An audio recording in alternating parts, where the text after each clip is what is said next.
Nxënësit e shkollave nënvjeçare në Tiranë detyrohen të zhvillojnë mësime në ambientet ftohta. Për televizionin Ora fëmijët thonë se i kanë blerë pajisjet, por detyrohen sërish të vishën trash. Kreu i grupit PS-s paralajmëron se maxhoranca do të rrëzojë dekretin e presidentit për ligjin anti-shpifje. Meta nuk është koha për kokfortësi, rrezikohet liria e shtypit. Banorët e pallatit të dëmtuar nga tërmeti në Durrës akuzojnë oficerin e policisë se po u bën presion për të tërhequr denoncimet ndaj ndërtuesit.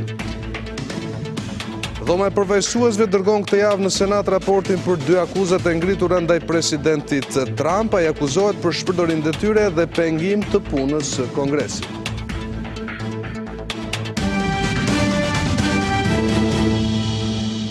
Shikues nderuar, përshëndes, do të jemi bashkë për këtë edicion informativ të orës 16, do të ecim menjëherë me disa prej ngjarjeve kryesore. Nxënësit në shkollat nënvjeçare në Tiranë janë të detyruar të zhvillojnë mësime në ambiente të ftohta në këto ditë të para të vitit. Për televizionin Ora, fëmijët madje theksojnë se edhe kanë paguar për t'i blerë vetë ngrohëset, ndërsa prindërit nga ana tjetër thonë se detyrohen t'i veshin fëmijët trash nga frika se mos ftohen.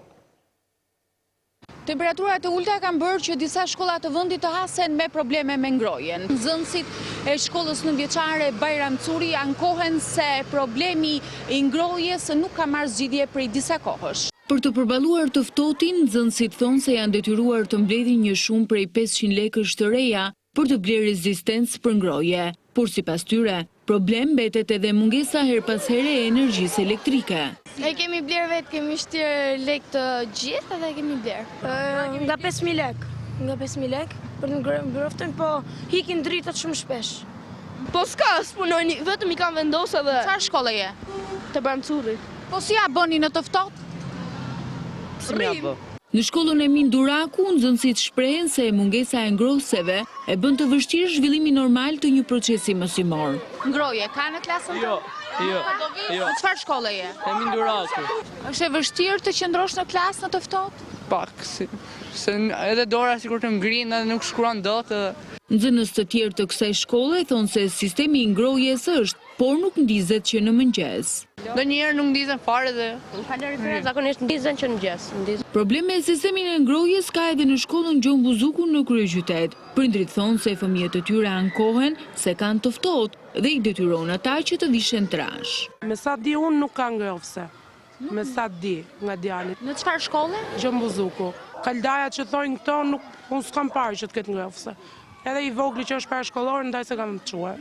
Edhe pse Bashkia e Tiranës ka deklaruar se në të gjitha shkollat është instaluar sistemi i ngrohjes, duket se temperaturat e ulta në këtë fillim viti flasin për të kundërtën. Tashmë, për fëmijët, shpresa për të marrë dije në ambiente normale mbetet ardhja e pranverës. Bashkia e Tiranës ka nënshkruar 18 kontrata vitin e kaluar pa tender. Përmes negocimit dhe me argumentin e gjendjes fatkeqësisë natyrore pas tërmetit, janë firmosur kontrata me 10 kompani për vlerësimin e dëmeve. Madje ka edhe sipërmarrje që rezultojnë fituese me 3 kontrata. Në buletinin e parë të vitit 2020 për prokurimet publike bien në sy 18 kontratat e Bashkisë së Tiranës, të cilat janë pa tender por me negociat. Në argumentin e fatkeqësisë natyrore, kryebashkia ka përzgjedhur sipërmarrjet që do të kryen vlerësimin e dëmeve të tërmetit në 16 institucione arsimore, përfshirë edhe 4 konviktet në qytetin Studenti. Vlera totale e kontratave shkon në rreth 59 milion lek. Rezulton se nga 10 kompani të shpallura fituese, 5 prej tyre kanë fituar në më shumë se 1 kontratë dhe numrin më të lartë e kanë Instituti Dekliada Alb SHPK dhe Taulant SHPK me nga 3 kontrata secila. Shpenzimet më të larta janë parashikuar për vlerësimin e 4 konvikteve në qytetin Studenti me një shumë prej 16 milion lekësh, ndërsa nga institucionet arsimore janë e Minduraku me 5.6 milion lek, Asim Vokshi me 4.8 milion lek dhe Sami Frashëri, i cili u rikonstruktua vetëm pak muaj më parë me 4.9 milion lek. Marrëveshjet rezulton të janë nënshkruar nga data 13 dhe deri në 30 dhjetor. Për shkak të realizimit të projekteve me negocim dhe jo me tender të hapur, ende nuk janë të qarta procedurat e ndjekura, ndërsa ende nuk është publikuar as raporti për dëmet që u shkaktuan nga tërmeti 26 nëntorit për konviktet e shëmbura në qytetin Studentit, por edhe në Universitetin Bujqësor. Artistët kanë zhvilluar në fakt një tjetër aktivitet në mbrojtje të teatrit kombëtar si pjesë e vazhdimësisë rezistencës ndaj projektit për shembjen e tij. Aktiviteti që ka marrë emrin Festivali për mbrojtjen e teatrit është në fakt një produksion i huaj, ndërkohë që më shumë detaje do të na i përcjell kolegja jonë Blerina Kotori. Blerina, të përshëndes, çfarë po ndodh në këto momente pranë teatrit kombëtar? Përshëndetje Gjoj, sot në orën 19:30 do të zhvillohet pranë teatrit kombëtar, do të vihet në skenë vepra kuartet me aktor dhe regjisor austriak, por edhe shqiptar. Në fakt, vepra kuartet, siç e përmendët edhe ju, vjen sot për në mbrojtje të teatrit, vjen në mbrojtje dhe i vjen në mbrojtje artistëve të cilët kanë bërë rezistencë për teatrin. Ndërkohë, pranë meje unë kam zotin Robert Budina, aktorin dhe regjisorin e njohur, i cili ka një rol në këtë shfaqje. Zoti Budina, përshëndetje, diçka rreth kësaj shfaqjes, pse pikërisht kuartet në Shqipëri? Përshëndetje, faleminderit shumë për këtë lidhje direkte. Në fakt, më shumë se sa pjesa ka lidhje regjisori, i cili kishte dëgjuar për kauzën e mbrojtjes së teatrit dhe festivalin e mbrojtjes së teatrit kombëtar, nga që Austria është treguar një vend shumë sensibël ndaj kauzës së teatrit kombëtar dhe ju kujtoj që nobelistja Jelinek ka nënshkruar një peticion për mbrojtjen e teatrit kombëtar dhe në qarqet intelektuale të Austrisë, ky festival, ashtu siç na i tha sot edhe regjisori Andreas Ponek, është mbase festivali më i rëndësishëm në Europë, sepse arti vihet në funksion të shoqërisë. Ndaj i sensibilizuar nga kjo përhapje e kauzës tonë në Austri, ai u vetë ofrua donte të merrte vesh më shumë se ka ndodhur me këtë festival, ka pasur dhe lidhje më parë me Kosovën, kjo vepër është vënë në Kosovë, bën fjalë për luftën mbas luftës së tretë botërore, kur njerëzit kanë humbur tashmë sensi se çfarë është politika, që mund të na ndodhi edhe ne këtu nga luftrat e tejskajshme që bëjmë me njëri tjetrin, pra ka një aktualizim të situatës në Shqipëri. Erdhi për regjisori bashkë me trupin austriak, erdhi për të mbështetur kauzën e teatrit kombëtar. Ju kujtoj që Festivali për mbrojtjen e teatrit është kthyer tashmë në një festival ndërkombëtar, sepse kemi pasur 90% shfaqje nga Europa, nga Kosova, nga Gjermania, nga Italia, nga Franca, nga Amerika, nga Austria, nga Portugalia që do vinë, nga Italia do vinë sërish.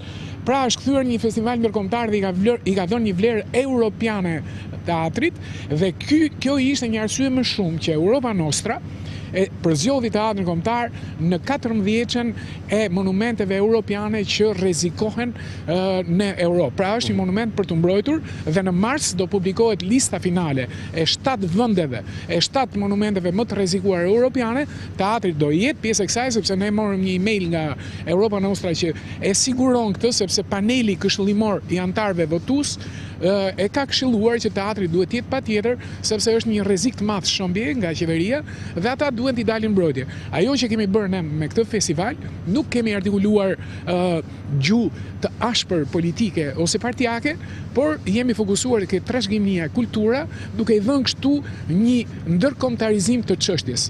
Dhe po ju kujtoj që nëse politika nuk arriti ta mbronte teatrin kombëtar, kultura dhe trashëgimia sensibilizoi kulturën dhe trashëgiminë europiane, e cila tashmë po ndyryn aktivisht dhe mbas vendimit të Europa Nostra si do jetë në mars të këtij viti, ju kujtoj që Shqipëria është e detyruar të zbatojë këtë, sepse ka lidhje me konventën ndërkombëtare të UNESCO-s dhe nëpërmjet konventës Aarhusit dhe kushtetutës shqiptare bëhet lidhja juridike pse qeveria shqiptare duhet të ndalojë në ligjin që ka special për të shëmbur teatrin kombëtar. Pra mbase ne po japim një shembull që nëpërmjet artit dhe kulturës po arrim të mbrojmë një aset dhe të ndalojmë shkatrimin e demokracisë shqiptare, sepse kujtoj që ky ligj special shkel 9 nene kushtetutën. Dhe kjo mbase është një nga pasuritë më të mëdha që ne po i lëm përveç shpëtimit të teatrit kombëtar dhe kulturës. Ju kujtoj që ky shesh është kthyer në një agora dhe njerëzit çdo darkë janë këtu dhe më duhet ta mbyll ndoshta intervistën me zotin Budina do të kemi mundësi ta ndjekim edhe më vonë, do të ecim ndërkaq më tej me edicionin informativ, do të shohim të tjera zhvillime. Majoranca e akuzon presidentin Meta se ka marrë urdhër nga Basha për të rrëzuar paketën anti-shpifje, edhe për këtë arsye Partia Socialiste nuk do t'i marrë parasysh vërejtjet e kreut shtetit, por do ta rrëzojë dekretin në parlament. Majoranca selson se një lëvizje politike rikthimi në kuvend të paketës anti-shpifje nga ana e presidentit. Për këtë arsye, socialistët janë të vendosur të mos i marrin parasysh argumentat e kreut të shtetit dhe ta rrëzojnë ato në kuvend. Kjo pasi Partia Socialiste është e bindur se ligji për mediat elektronike do të luftojë fake newsin. Presidenti Ilir Meta, pas urdhrit të Lulzim Bashës, do të kthente mbrapsh përmes një dekreti në seancën më të parë pasuese dekretet e zotit Ilir Meta me detyrë presidenti i Republikës do të rrëzohen. Për kryetarin e grupit parlamentar të Partisë Socialiste është pamjaftueshme që Lulzim Basha të gjykohet vetëm për falsifikim formularësh, ndaj Taulan Balla kërkon që çështja e lobimit të rikthehet sërish në organin e akuzës. Vendimi më i drejtë i gjykatës do të ishte që kjo çështje të rikthehet për hetime të mëtejshme nga ana e prokurorisë dhe nëse veprat penale për cilat do të vendoset në akuzë hynë në jurisdiksionin e SPAK, kjo do të ishte diçka shumë e mirë. Partia Socialiste heq përgjegjësinë politike dhe morale ndaj kryebashkiakëve të denoncuar nga ana e Partisë Demokratike, duke i lënë ata të veten përballë drejtësisë. Është një përgjegjësi personale dhe i bëj thirrje prokurorisë përgjithshme të mos humbi kohë në asnjë rast. Këtë punë dhe këtë detyrë e ka prokuroria e përgjithshme dhe çdo aktor tjetër politik duhet heqë dorë nga marrja e ushtrimit të kësaj detyre nga ana e prokurorisë. KED-ja ka dërguar në kuvend listën e 5 emra për kreun e ILD-s dhe për të zgjedhur një nga kandidatët, Partia Socialiste duhet të garantojë 84 vota. Në rast se majoranca nuk arrin votat e nevojshme, avokati i shtetit Artur Metani zgjidhet automatikisht pasi është rinditur i pari në listë. Por pas vendimit majorancës për të rrëzuar dekretin e presidentit për paketën anti-shpifje, Meta i kërkon sërish PS-s që të marrë kohën e dur për të reflektuar mbi argumentat e tij. Me anë të një statusi në rrjetet sociale, kreu i shtetit thekson se nuk është koha për të ecur me kokforci në rrugën e censurës dhe autoritarizmit, pasi sipas tij kjo do të përbënte rrezik për të ardhmen europiane të Shqipërisë. Edhe një herë ftoi të gjithë të lexojnë me vëmendje argumentat kushtetuese dhe ligjore të kthimit për rishqyrtim të paketës së ashtë quajtur anti-shpifje, përfundon reagimi i presidentit Meta drejtuar socialistëve.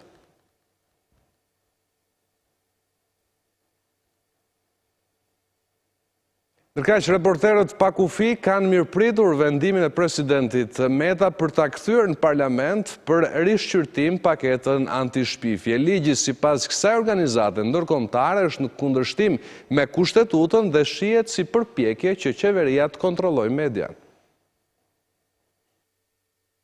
Vendimi i presidentit Ilir Meta për të refuzuar dekretimin e paketës anti-shpifje është përshëndetur nga reporterët pa kufi përmes një reagimi në Twitter. Organizata ndërkombëtare e cilëson ligjin si përpjekje të qeverisë për të kontrolluar median dhe që bie në kundërshtim me kushtetutën dhe konventat e të drejtave të njeriut. Të dielën kreu i shtetit riktheu në parlament paketën anti-shpifje me argumentimin se ajo vendos në kontroll median dhe minimizon zërin kritik. Ligji sipas presidentit Meta përmban element të censurës, pasi bie ndesh me parimet kushtetuese për mbrojtjen e të drejtave dhe lirisë së shprehjes, me jurisprudencën e gjykatës kushtetuese dhe nuk është në harmoni me standardet e Konventës Europiane për të drejtat e njeriut. Kreu i shtetit argumenton se me miratimin e këtij ligji, Kuvendi i Shqipërisë ka kapërcyer kufit e autorizimit kushtetues përmes kompetencave që i ka dhënë Amas. Paketa anti-shpifje u miratua nga Parlamenti më 18 dhjetor të vitit të shkuar me 80 vota pro. Ligji i shumë debatuar u kundërshtua nga gazetarët përmes një proteste, ndërsa kritika pati edhe nga disa prej ambasadave.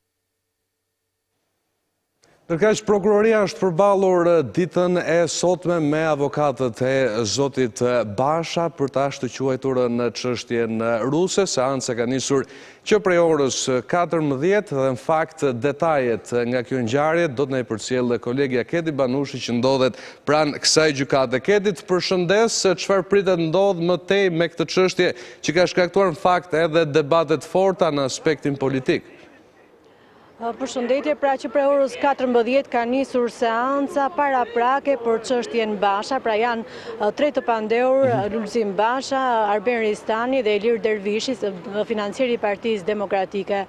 Të paktën kjo çështje është hetuar nga tre prokurorë dhe në ndryshim nga çështjet e mëparshme, dy prokurorë kanë qenë për dërgimin e çështjes në gjyq vetëm për akuzën e falsifikimit të formularëve, ndërkohë që njëri prokuror, Kol Hysena, ka qenë për mosdërgimin e çështjes në gjyq dhe për hetimin dhe për akuzën e pastrimit të parave duke marrë dëshminë dhe të një personi, një dëshmitar i cili ndodhet në Amerikë. Gjithsesi këtë pretendim avokatët prokurorët e kanë paraqitur dhe në seancën e sotme, e cila ende është duke u zhvilluar në gjykatën e Tiranës, ndërkohë që nga ana e tyre avokatët mbrojtës të zotit Basha dhe të pandehurve të tjerë kanë kërkuar pushimin e çështjes. Në këto kushte është gjyqtari Lazar Sallaku, atij të cilit duhet të vendosë nëse çështja do ta rikthej për hetim në prokurori dhe nëse do rikthehet për hetim në prokurori, atëherë i bie që do ta hetojë prokuroria e posaçme që është SPAK, do ta dërgojë për gjykim me akuzën e falsifikimit apo do ta pushoj. Deri tani nuk është marrë ende një vendim, pra vazhdon debati në seancë në gjykatën penale të Tiranës, ndërkohë që pritet që kjo seancë të përfundojë, ndoshta sepse mund të zgjasë ende pasi orari zyrtar ora 16 ku e gjithë gjykata është mbyllur, nuk bëri që të paktën të palët të dilnin nga seanca. Pra pritet që seanca të zgjas pasi edhe çështja është e larmishme, pra dhe vendimi i gjyqtarit në këtë rast është i rëndësishëm për çështjen. Keti, të falenderoj, do të mbetemi natyrisht në kontakt në rast se do të ketë zhvillime të tjera nga gjykata. Faleminderit edhe një herë. Mirë, shikues nderuar, do të flasim tani për situatën politike në Kosovë, ku duket se ka një efekt domino. Kriza politike nga Shqipëria dhe nga Tirana duket se është transferuar në Prishtinë dhe në Kosovë. Do të kemi në fakt një komunikim të drejt për drejt me Skype me zotin Nezir Kraki, që është lektor i shkencave politike, por që do të bisedojmë në trajtën e analistit. Zoti Kraki, të përshëndes, faleminderit që gjete kohën për këtë intervistë. Përshëndetje juve, faleminderit për mundësinë që na jepni. Duket, sikur se e thash edhe në parantezë, ka një ngërç politik në Kosovë. Shumë persona kanë debatuar, zyrtar, analist, mbi përgjegjësinë e këtij ngërçi. Ju keni një përgjegjës për atë që po ndodh? Fatkeqësisht duhet të pajtohem atë që e thatë në hyrje ju, se Kosova është duke kopjuar Shqipërinë në një farë formë në sa i përket ngërçeve politike dhe kulturës politike kundërproduktive. Kështu që ajo fajtori kryesor për këtë bllokim politik është gjithsesi kultura politike e aktorëve kryesor, sidomos të atyre që ishin deri që e dinë që është pushteti dhe që kanë qenë edhe më herët në pushtet, kështu që ata kanë më të qartë lojën politike të ndarjes përgjegjësive, posteve, dhe duket që fajtor janë kryesisht janë të dyja palët në një farë mase, por fajtori kryesor sipas meje është në këtë rast preciz LDK-ja, e cila që të jemi këtë sinqert dhe objektiv, i ka shkaktuar me sjelljen e saj politike, i ka shkaktuar shumë dëm në Kosovës këto vitet e fundit. Ka qenë bashk autore e stagnimeve të njëpasnjëshme të Kosovës, ka qenë krijuesja apo prodhuesja e një presidenti që është në legitimiteti i cilit mund diskutohej që në ditën e parë, dhe sot e ka rastin LDK-ja njëjtë, e ka rastin që të pastrohet në një farë forme dhe të rigjej simpatinë dhe opinionit me duke treguar se është e përgjegjshme dhe me të vërtetë është institucionaliste siç pretendojnë disa njerëz të saj. Gjithashtu, përveç debatit politik, nëse mund ta quajmë kështu, ka patur dhe një debat kushtetues sa i përket respektimit të afateve. Është e vërtetë që në Kushtetutën e Kosovës nuk ka një afat që e detyron partinë fituese të paraqitet tek presidenti, por gjithashtu besoj se është absurde të mendojmë se ky afat mund të konsiderohet përjetësia. Sipas jush, a duhet ta kishte marrë mandatin zoti Kurti dhe të shfrytëzonte 15 ditëshin e parashikuar për negociatat mbi formimin e një kabineti qeverisës, apo është e drejtë kjo sjellje që po bën? Në fakt, Kushtetuta e Kosovës është ndër kushtetutat më të paqarta në Ballkan dhe në Evropë. Është një koktejl kushtetutash rajonale, kopjime, rikopjime, përkthime, që është kombinuar me ngutinë edhe të bisedimeve atëherë të Ahtisarit. Kushtetuta e Kosovës është një farforme plani i Ahtisarit i rikontekstualizuar, herë përkthyer në shqip anglisht, kështu që aty asnjë nen nuk është plotësisht i qartë i cili ja mundson një shteti në një normalitet, më falni, politik dhe juridik. Kështu që për këtë arsye çdo nen i Kushtetutës së Kosovës meriton, ka nevojë që të riinterpretohet nga gjykata kushtetuese dhe këtë ka bërë gjykata jonë kushtetuese para disa viteve. Pikërisht nenet që flasin për mandatarin dhe krijimin e qeverisë. Në sqarimet e gjykatës kushtetuese është e vërtetë që nuk as gjykata kushtetuese nuk ka shku deri në atë pikë sa të limitojnë kohë afatet, për të këto afate, përveç afatit 15 ditor, i cili fillon juridikisht nga momenti që ka të nominuar. Megjithatë, Kushtetuta parasheh edhe refuzimin nëse një kandidat refuzon, një i mandatuar refuzon të ta marrë detyrën e krijimit të qeverisë, por edhe aty as aty, në fakt, nuk ka përcaktim të detajuar të modaliteteve se si, në cilin moment mund të konsiderohet që një kandidat ka refuzuar. Gjithsesi, në dallim nga Shqipëria, Kosova e ka ende një gjykatë kushtetuese. Mund të zgjidhet atje kjo çështje? Jo. Paktën e keni një mekanizëm zhbllokues. Po, nëse nuk arrin LDK dhe vendosjet të gjejnë një pajtueshmëri tashmë njëherë, cila është urgjencë absolute. Atëherë, mes gjas do zhbllokimi dhe paqartësia juridiko-politike do vazhdoj dhe do ketë një moment të ri kushtetutshmërie, le ta themi, ku njerëzit apo disa subjekte apo vetë presidenti do t'i kërkojë kushtetutës riinterpretim të disa çështjeve, sidomos që lidhen me refuzimin apo me dështimin e krijimit të qeverisë. Sa i përket Shqipërisë, Shqipëria ka kaluar, Shqipëria është rikthyer në fazat kur njerëzimi është vetë organizuar në mënyrë kaotike, pa strukturë shtetërore, domethënë para shekullit 17.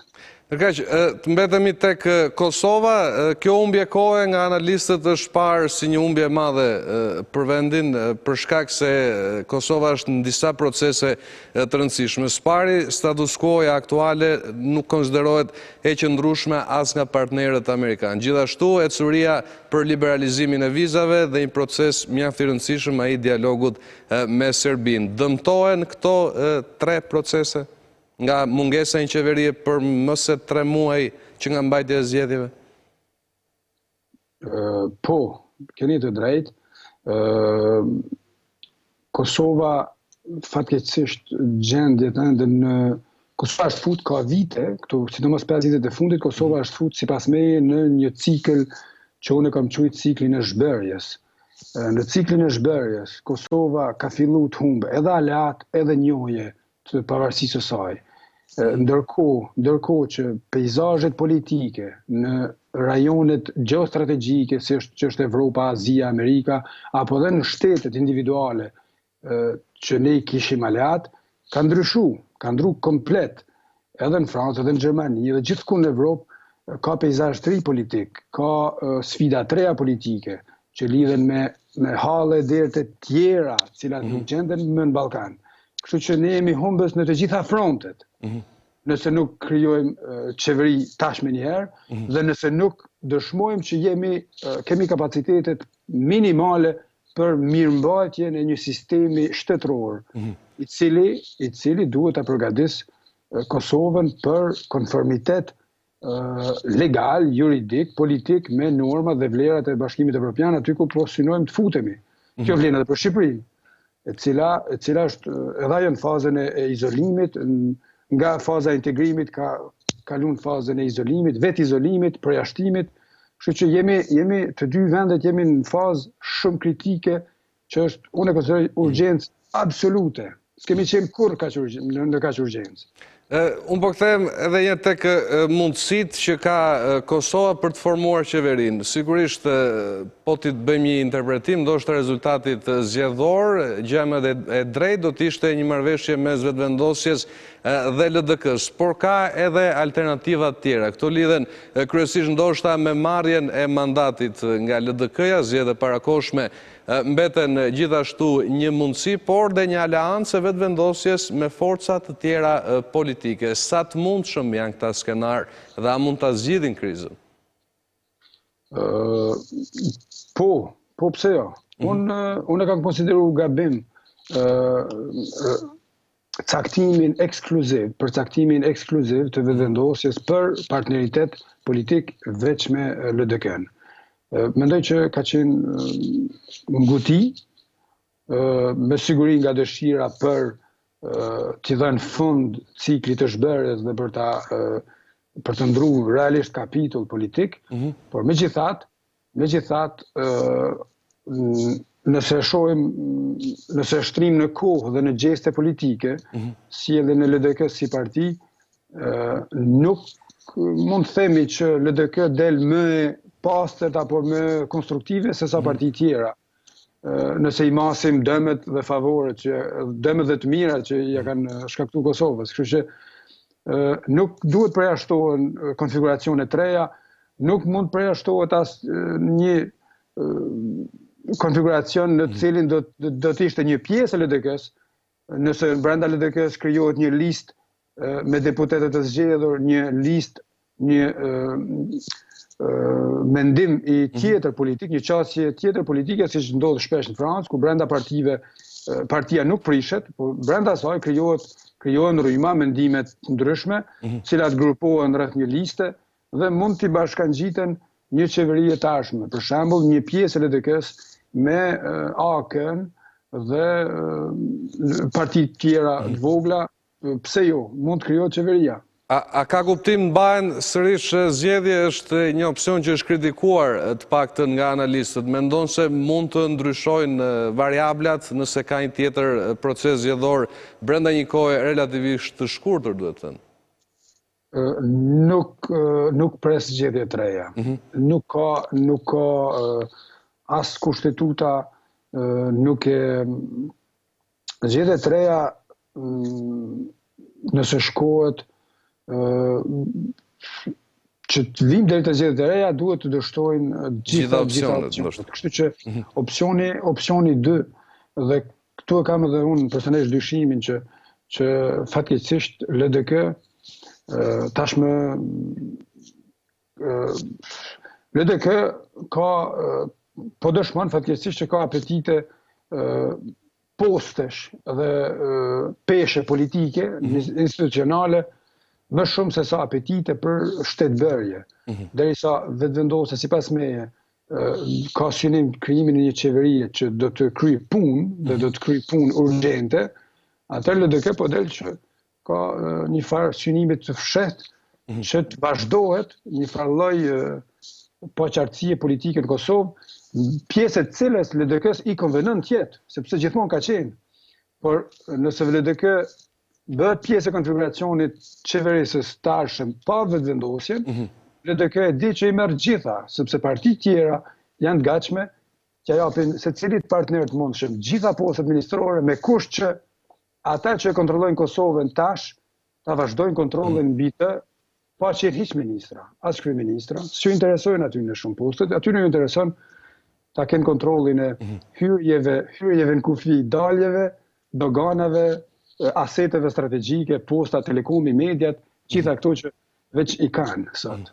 Nërkaq, sa i përket zotit Kurti, është karakterizohet ndoshta nga pastërtia morale, është një long shot, nëse përdorin termin anglisht për karrierën e tij politike, pra nga një lëvizje në një forcë të parë politike. A është në presion zoti Kurti për ta kapur këtë mundësi, si kryeministër i zgjedhur në thonjza?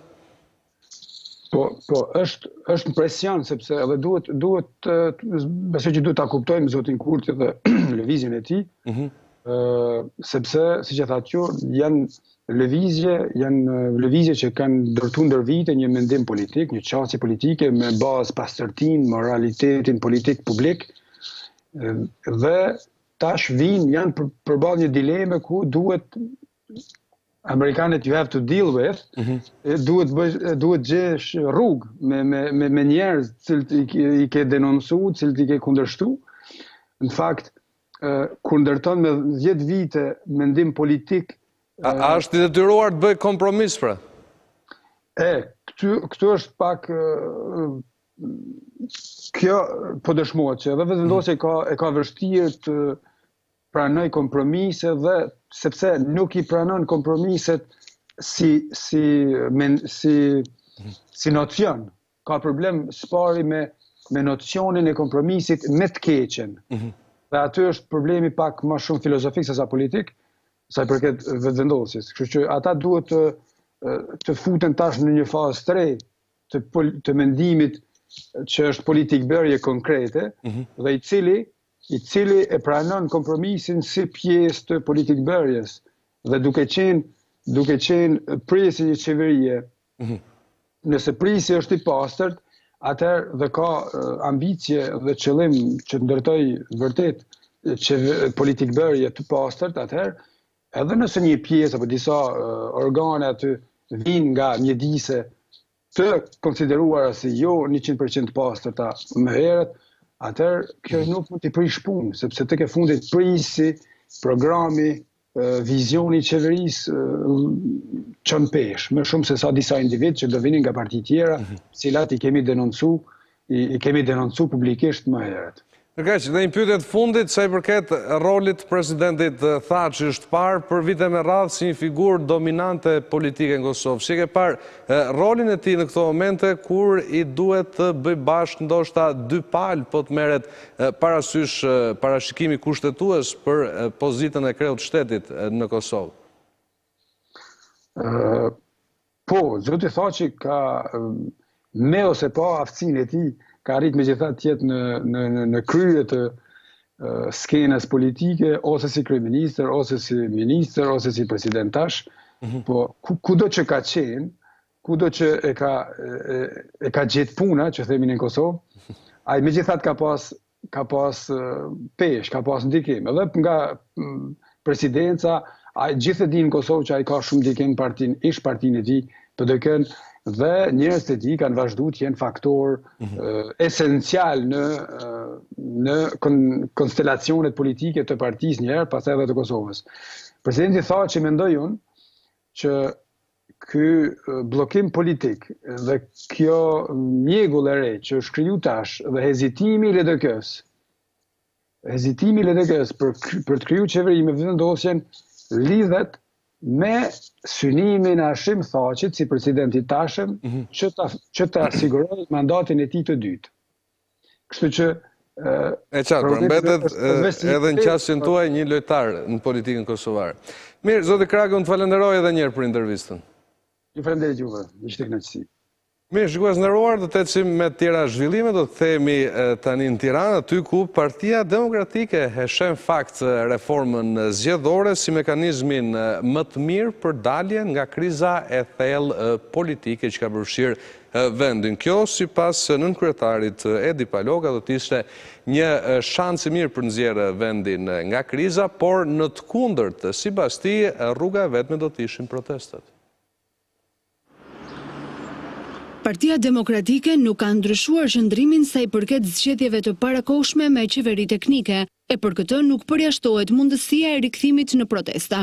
Nënkryetari i Partisë Demokratike Edi Paloga është i bindur se vetmja rrugë për largimin e Ramës është përballja. Me Ramën nuk ka mënyrë tjetër përveç se përballjes. Nëse me këtë nuk përballesh, absolutisht ky do të vazhdoj të zvaritet dhe të rreqë zvarr dhe shqiptarë dhe Shqipërinë. Opozitën në këtë kushte, tha Paloka, e mbajnë vetëm rekomandimet e Bundestagut gjerman, veçanërisht reforma zgjedhore, por ky moment sipas tij po keq përdoret nga kryeministri. Me atë komisionin unisex në parlament të krijoj idenë se ai është për kodin zgjedhor, po nuk është opozita e gatshme të bashkëpunojë. Opozita tashmë nuk pranon vetëm zgjedhje të parakohshme parlamentare. Ne kërkojmë zgjedhje parlamentare dhe lokale në një ditë. Sa i përket debatit për reformën zgjedhore, Paloka tha se të gjithë ata që fajin ja kanë vënë sistemit i shërbejnë Edi Ramës. Ata që vazhdon ngulin këmbë për sistemin, ja vënë fajin sistemit, në rastin më të mirë janë naiv, do të thoja unë. Po në rastin më të keq janë njerëz që i shërbejnë Ramës. Në 107 vjetorin e formimit të policisë, kryeministri Edi Rama ju rikthye akuzave ndaj gjyqtarëve dhe prokurorëve, të cilët i cilësoi banda kriminale. Kreu i qeverisë tha se ligji kundër KÇK-s po konsultohet me SBA, ndërsa theksoi se ata që nuk do të vërtetojnë dot pasuri, do duhet ta dorëzojnë atë. Në 107 vjetorin e policisë së shtetit, kryeministri Edi Rama e përqendroi sërish vëmendjen tek gjyqtarët dhe prokurorët e korruptuar në sistemin e drejtësisë. Ai foli për një organizatë kriminale që sipas tij do të luftohet pa kompromis nga ligji kundër KÇK. Shoqëria jonë përballet me një organizatë kriminale brenda sistemit drejtësisë, e përbërë nga prokurorë dhe gjykatës, të cilët e kanë shumë të qartë që nuk e kalojnë dot vettingun dhe janë bashkuar motos kap çat kapësh. Kryeministri tha se paketa ligjore po diskutohet me partnerët ndërkombëtar, ndërsa njoftoi se ata që nuk do të vërtetojnë pasurinë do të duhet ta dorëzojnë atë. Në ditët në vijim do ta kthejmë në një bazë ligjore për të ndërmarrë ofensivën më shëmbullore ndaj krimit organizuar, ndaj të gjithë atyre që janë dënuar, janë akuzuar, por i kanë shpëtuar dënimit si rezultat i KÇK-s. Por teksa kreu i qeverisë tha se treguesit e kriminalitetit shënuan në rënje vitin e kaluar, ambasadori i Bashkimit Evropian kërkoi për shpejtim të luftës kundër krimit të organizuar. Lufta kundër krimit të organizuar është një përparësi e lartë për Bashkimin Evropian dhe për këtë arsye është e rëndësishme që kjo luftë të përshpejtohet, të ndiqet paraja, të përmirësohen hetimet, ndjekja penale dhe dënimet në gjykata. Edhe ministri Brendshëm tha se policia e shtetit është ende larg pritshmërive publike dhe ambicjes së qeverisë, ndaj po punohet në 3 drejtime. Përmirësimin e kuadrit ligjor në funksion të një lufte më efikase kundër krimit të organizuar, dhe së dyti ngushtimin e vazhdueshëm të hapësirës veprimit për grupet dhe rrjetet e krimit të organizuar. Së treti, është fuqizimi i kapaciteteve dhe modernizimi i pandërprerë i policisë së shtetit. Deklaratat u bën gjatë inaugurimit të repartit të ri të Reneas, ndërsa kreu i qeverisë njoftoi se së shpejti do të investohet edhe në Akademinë e Sigurisë dhe laboratorin shkencor. Banorët e një pallati në Durrës denoncojnë publikisht për presione të një oficere të policisë gjyqësore, e cila sipas tyre u ka kërkuar të tërheqin kallëzimin që ata kanë bërë kundër ndërtuesit. 2 javë më parë, këta banorë denoncuan po në televizionin Ora ofertat e seksferëve të ndërtuesve dhe paralajmëruan padi në SPAK kundër tyre. Pasi denoncuan sekserët e ndërtuesve, banorët e këtij pallatit dëmtuar nga tërmeti 26 nëntorit ngren një tjetër alarm. Oficerja e policisë gjyqësore Emiliano Mema edhe thot që këto është shumë e banueshme, na bën një presion psikologjik, ekonomik edhe fizik, se ka shumë njerëz me veti, që na ndryshojmë drejtimin që të heqet denoncimin nga ana jonë si banor. Ata akuzojnë publikisht se një oficere e policisë gjyqësore po u bën presion për të tërhequr denoncimin që kanë bërë në prokurori për dëmtimet në objektin ku kanë shtëpitë. Do vinë gjithmonë për të hequr denoncimin, jo për të bërë veprime ndaj pallatit, ose për të bërë presion ndaj nesh banorëve. Qytetarët thonë se pallati është shpallur i pabanueshëm nga ekspertët, por sipas tyre oficerja e policisë gjyqësore ka tentuar edhe t'i bindë se aty mund t'jetohet pa problem. Kur në të kundër tha, këto është shumë e banueshme se kishte marrë dy nxënës me një aparat fotografik me veti. Banorët kërkojnë që institucionet të reagojnë që të ndalin presionet ndaj tyre dhe të hetojnë pretendimet e tyre. Edhe gjithashtu kemi bërë telegram prokurorit përgjithshëm të rrethit, prokurorit përgjithshëm gjithë Shqipërisë, edhe këto nuk janë përgjigj. Denoncimi publik për oficeren e policisë gjyqësore vjen vetëm pak ditë pas arrestimit të 17 punojësve të policisë dhe zyrtarëve lokal në Durrës, ishëm e shijak të cilët akuzohen se kanë fshehur ngjarjet kriminale dhe kundrejt shumave të konsiderueshme të parave, kanë favorizuar ndërtime pa leje.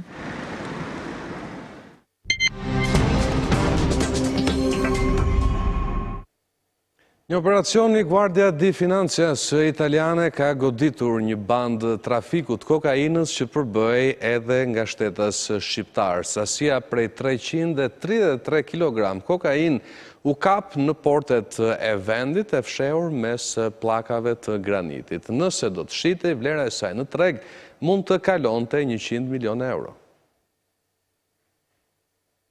Policia italiane sekuestroi një sasi droge me vlerë 100 milion euro, duke vënë në pranga 4 persona të akuzuar për trafik lëndësh narkotike nga Brazili. Në prangë ranë një shqiptar me inicialet BA, një shtetas kroat, një italian dhe një brazilian. Operacioni për kapjen e tyre, i koduar me emrin Samba 2020, u organizua nga Guardia di Finanza dhe Antidroga italiane. Policia tha se ka sekuestruar 333 kg kokain në portin e La Spezias, brenda një kontajneri të mërritur me anije nga Brazili. Droga ishte ndarë në 300 pako të vogla të fshehura në mesin e kutive të drurit me pllaka graniti. Kontajneri ishte pikasur fillimisht nga autoritetet dhe ishte pajisur me një sistem lokalizues për ta mbajtur në mbikëqyrje. Dërgesa kishte për destinacion një magazinë afërsi të provincës Toskane të Masa Carraras. Në vendngjarje, forcat e rendit kapën në flagrancë 4 personat, mes tyre edhe shqiptarin me inicialet BA, që ndodhej aty për të tërhequr sasinë e drogës. Operacioni i fundit përkon me një tjetër goditje që antidroga italiane realizoi gjithashtu në janar të vitit të kaluar dhe sërish kishte në objektiv kokainën me origjinë nga Brazili. Aksionet e autoriteteve legjislatuse në territoret e Toskanës, Lacios, por edhe në Shqipëri, ndalën bandën e trafikantëve që përmes 7 porosive të ndryshme parashikojnë të sillen në vend rreth 7 ton kokainë nga Amerika Latine.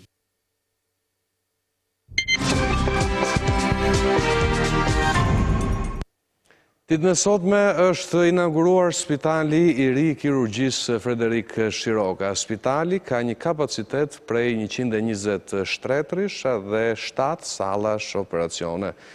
Kryeministri Rama dhe Ministrja Manastirliu shprehën gjatë inaugurimit se ky është investimi më i madh në 90 vite. Vetë mjekët kanë bërë krahasim me periudhën përpara vitit 97, kur ata operonin me instrumente të ndryshkura dhe me automatik në kokë.